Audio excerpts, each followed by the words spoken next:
Welcome to The Political Mechanic. My name is Stephen Thane and I am your host. Republicans have a real opportunity to reignite the American dream with the election of Donald Trump.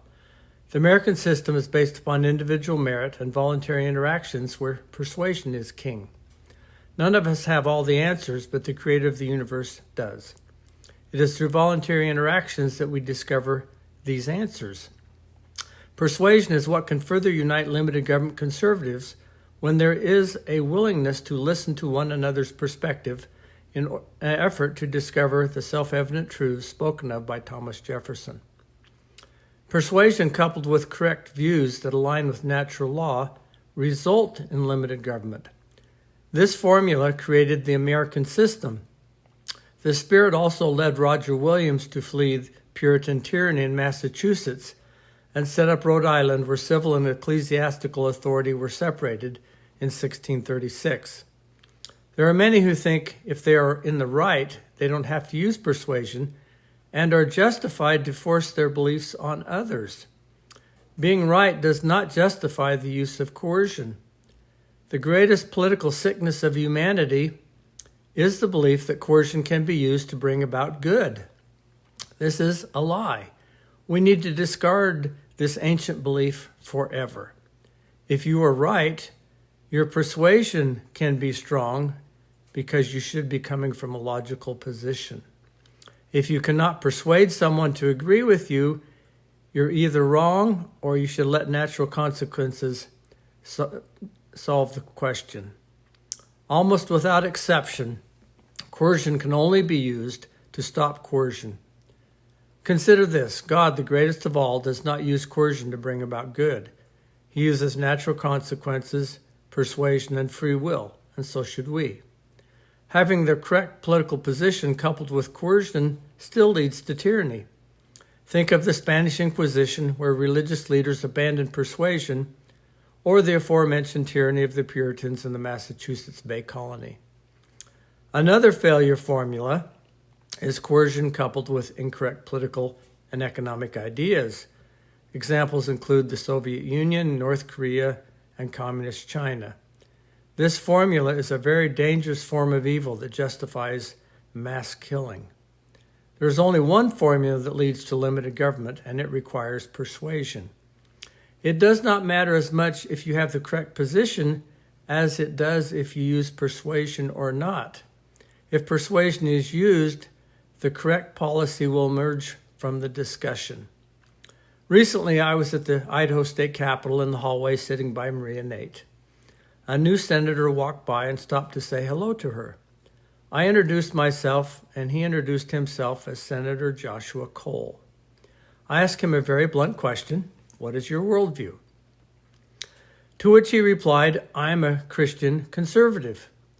This was a very good answer, to which I responded that a Christian conservative believes in eternal, fixed laws that govern the universe, and I look forward to getting to know him.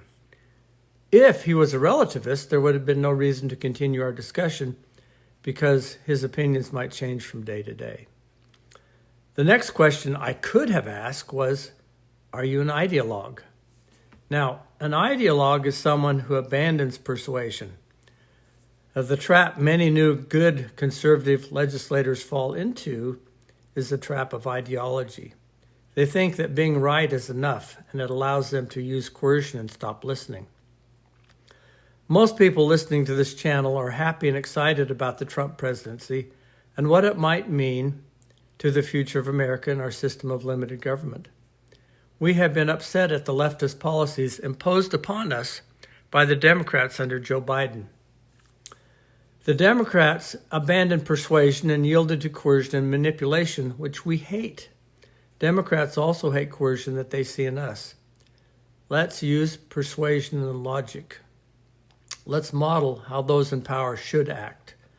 A friend of mine is named Pro-Life. Yes, that is his name. He changed it. He does not believe in any exceptions to abortion, not in the case of rape, incest, or health of the mother. His reasoning is sound and hard to argue with. So why do I disagree with him and believe that there should be exceptions? It is the principle of proven contraries, where two seemingly contradictory ideas must work together. Which is more important, justice or mercy? They both have equal importance. It is the balance between justice and mercy that makes life joyful.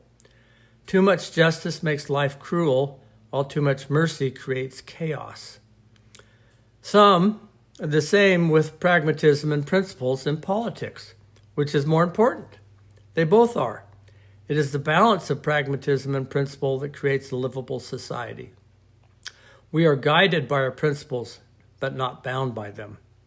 The goal is to implement them, and this is where pragmatism comes in. Wisdom is the balance of principle and pragmatism. The founders, for example, believed all men are created equal, but still supported slavery. How could they do that? Because they had to start somewhere, and they could not repeal slavery at the same time the Constitution was written. An ideal example of the balance between principle and pragmatism. The world is better off because they established the U.S. Constitution. Yes, our predecessors had to fix their inconsistency later with the Civil War, but they did. Using persuasion,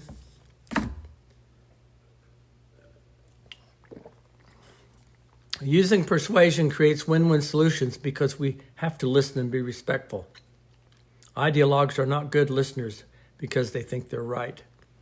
If we want to keep the conservative coalition together and do truly great things while Trump is president, we must discourage ideological voices that prefer coercion over persuasion and support problem solvers. Now is the time to prepare for the post-Trump years.